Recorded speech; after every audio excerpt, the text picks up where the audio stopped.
اسلام کے ابتدائی زمانے میں قرآن کریم کی وحی اور آن حضرت صلی اللہ علیہ وسلم کی دوسری وحیوں میں کس طرح امتیاز کیا جاتا تھا؟ عموماً صحابہ کا یہ طریق تھا کہ اپنی وحی کو وہ بیان نہیں کیا کرتے تھے.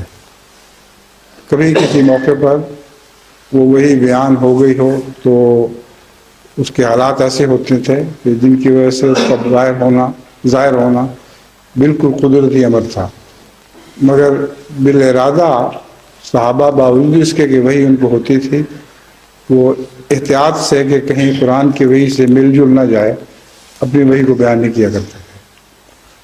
حضرت عمر رضی اللہ تعالیٰ عنہ کی وحی کا ایک ذکر ملتا ہے، اور بھی ہیں مگر ایک وحی کا خاص طور پر ذکر ملتا ہے کہ ایک دور کے علاقے میں جنگ ہو رہی تھی، اور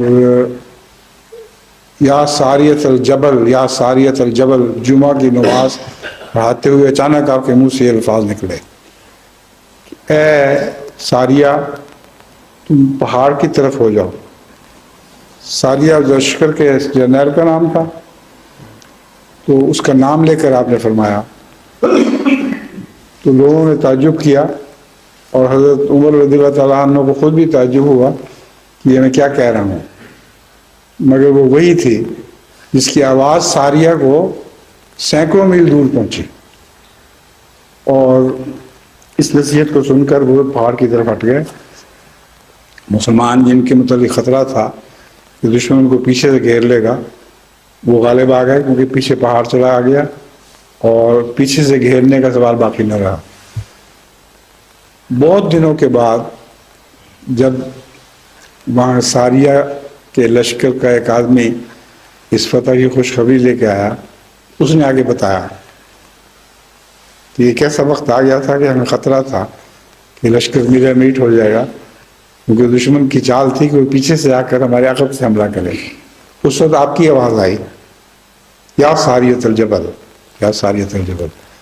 تو اس آواز کو سن کر ہمارا لشکر پہاڑ کی طرف ہٹ گیا اور شکست فتح میں بدل گئی. تو یہ ایسی قطعی وحی اور اس کے پورا ہونے کا ثبوت احادیث میں ملتا ہے. اس سے پتہ چلتا ہے کہ صحابہ کو اور جو بڑے صحابہ تھے ان کو خصوصیت سے ضرور وحی ہوتی تھی، مگر اپنے زمانے میں وہ بتاتے نہیں تھے تاکہ قرآن کی وحی کے ساتھ مل جل نہ جائے. اور یہ واقعہ ایسا ہے کہ اس کا قرآن سے ملنے کا کوئی شبہ ہو ہی نہیں سکتا تھا، اس لیے اللہ تعالیٰ نے اس کو ظاہر فرما دیا. سوال کا ایک حصہ حضور یہ ہے کہ رسول کریم صلی اللہ علیہ وسلم کی جو وحیاں تھیں، ان پر جو وحی ہوتی تھیں، ان کے ساتھ قرآنی وحی کا کس طرح فرق یا امتیاز کیا جاتا تھا؟ کیا مطلب؟ جو قرآن میں نہیں ہے؟ جی، رسول اللہ علیہ وسلم وہ تو ہمیشہ اللہ تعالیٰ اپنی طرف سے وحی سے نوازتا رہتا تھا، مگر قرآن کے متعلق واضح طور پر آپ کو بتایا جاتا تھا کہ یہ قرآن کریم ہے. اور ویسے جو خدا تعالیٰ سے گفتگو تھی وہ قرآن کے طور پر نازل نہیں ہوتی تھی، بعض قرآن کی تشریحات کے طور پر نازل ہوا کرتی تھی.